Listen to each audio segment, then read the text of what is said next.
भूल भुलैया 3। रूहन रूह बाबा रंधावा को भूत भगाने का दावा करके लोगों को धोखा देने में मजा आता है। मीरा के चाचा उसे मीरा से बात करने के लिए बुलाते हैं, जो कथित तौर पर भूत से ग्रस्त है। जब मीरा आती है तो रूहन डर जाता है, उसे लगता है कि वह असली भूत है। उसके चाचा मीरा के फोन पर उसकी प्रतिक्रिया कैद कर लेते हैं और रूहन को ब्लैकमेल करते हैं, धमकी देते हैं कि अगर वो उनके साथ रक्त घाट नहीं गया तो वह वीडियो ऑनलाइन पोस्ट कर देंगे।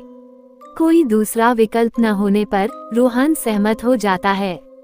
उसके आने पर सभी उसे देखकर चौंक जाते हैं, क्योंकि वो बिल्कुल 200 साल पहले के राजकुमार देवेंद्रनाथ जैसा दिखता है। महल में मंजुलिका की आत्मा की मौजूदगी के कारण शाही परिवार वर्तमान में घोड़ा खलिहान में रहता है। राजपुरोहित सभी को मंजुलिका के कमरे के पास न जाने की चेतावनी देते हैं और सलाह देते हैं कि इसे केवल दुर्गाष्टमी के दिन ही खोला जाना चाहिए, जब शाही परिवार का कोई सदस्य भूत से छुटकारा पाने के लिए पुनर्जन्म ले। यह मानते हुए कि रूहन देवेंद्रनाथ का पुनर्जन्म है, सभी वापस महल में चले जाते हैं।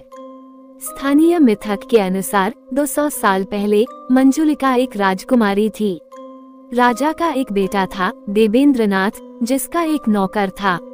जब राजा ने देवेंद्रनाथ को अपना उत्तराधिकारी बनाने का फैसला किया तो मंजुलिका ने गुस्से में आकर उसे मार डाला।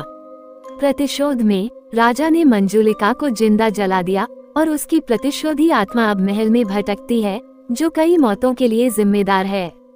मीरा महल पर काम करने के लिए एक जीर्णोद्धार दल को बुलाती है ताकि इसे बेचा जा सके।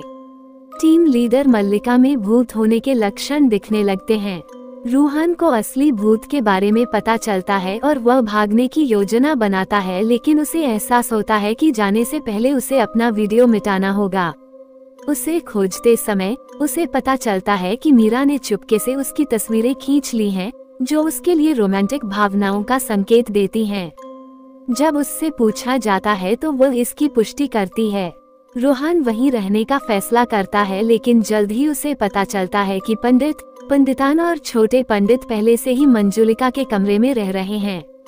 वे बताते हैं कि वे सभी को डराने की कोशिश कर रहे थे ताकि वे वहां शांति से रह सकें। जीर्णोद्धार दल कमरे पर कब्जा कर लेता है और गलती से एक दीवार तोड़ देता है, जिससे एक छिपा हुआ रास्ता खुल जाता है जो भैरव कवच से सील किए गए कमरे की ओर जाता है। उत्सुक राजपुरोहित महल के इतिहास के बारे में और अधिक शोध करने का फैसला करता है। संपत्ति बेचने के लिए बेताब राजा साब रूह बाबा की मदद से भैरव कवच को तोड़ने का फैसला करते हैं। जैसे ही वे दरवाजा खोलते हैं, राजपुरोहित खबर लेकर आता है कि कमरा मंजुलिका और देवेंद्रनाथ की बड़ी बहन का है। वह बताता है कि 200 साल पहले राजा की 2 बेटियां थीं जो एक दूसरे से घृणा करती थीं। महल की भूतिया प्रतिष्ठा को जानने के बावजूद मंदिरा संपत्ति के बारे में अधिक जानने के लिए एक संभावित खरीदार के रूप में आती है। मल्लिका से मिलने के बाद अजीबोगरीब घटनाएं होने लगती हैं। राजपुरोहित सभी को दुर्गाष्टमी तक सतर्क रहने की चेतावनी देता है, जिस दिन मंजुलिका से अपना बदला लेने की उम्मीद की जाती है।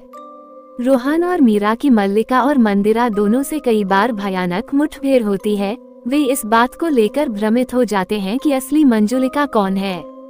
राजपुरोहित मंजुलिका की आत्मा को नष्ट करने के लिए पवित्र तेल लेकर लौटता है और दुर्गाष्टमी से एक रात पहले वे उस स्थान पर इकट्ठा होते हैं जहां 200 साल पहले उसका शरीर जलाया गया था। रूहन चतुराई से मल्लिका और मंदिरा दोनों में व्याप्त आत्मा को भगाने में कामयाब हो जाता है और उसे पता चलता है कि भूत वास्तव में देवेंद्रनाथ था, जिसे 200 साल पहले नृत्य के प्रति अपने प्रेम और अपनी पुरुष पहचान के प्रति तिरस्कार के कारण मार दिया गया था।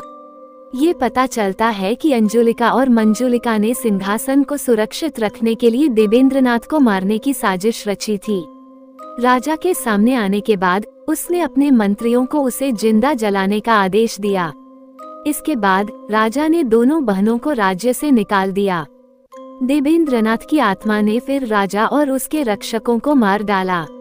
उस समय के राजपुरोहित ने भैरव कवच द्वारा सुरक्षित छिपे हुए कमरे में देवेंद्रनाथ की आत्मा को बंद कर दिया। ये देवेंद्रनाथ की आत्मा थी जिसने अपनी बहनों के पुनर्जन्म मल्लिका और मंदिरा को अपने कब्जे में लेकर अशांति पैदा की थी। अंत में रूहान, मीरा, मल्लिका, मंदिरा और देवेंद्रनाथ की आत्मा एक भावपूर्ण क्षण साझा करती है, जब देवेंद्रनाथ को अंततः वो शांति मिल जाती है जिसकी उसे 2 शताब्दियों से चाहत थी। मिड क्रेडिट सीन में पता चलता है कि मंदिरा असली खरीदार नहीं है, वो असल में एसीपी राठौर है, जो एक अंडरकवर पुलिस अधिकारी है, जो नकली भूत भगाने वाले रूह बाबा के रूप में रूहान को उसके धोखाधड़ी के लिए गिरफ्तार करने आए हैं।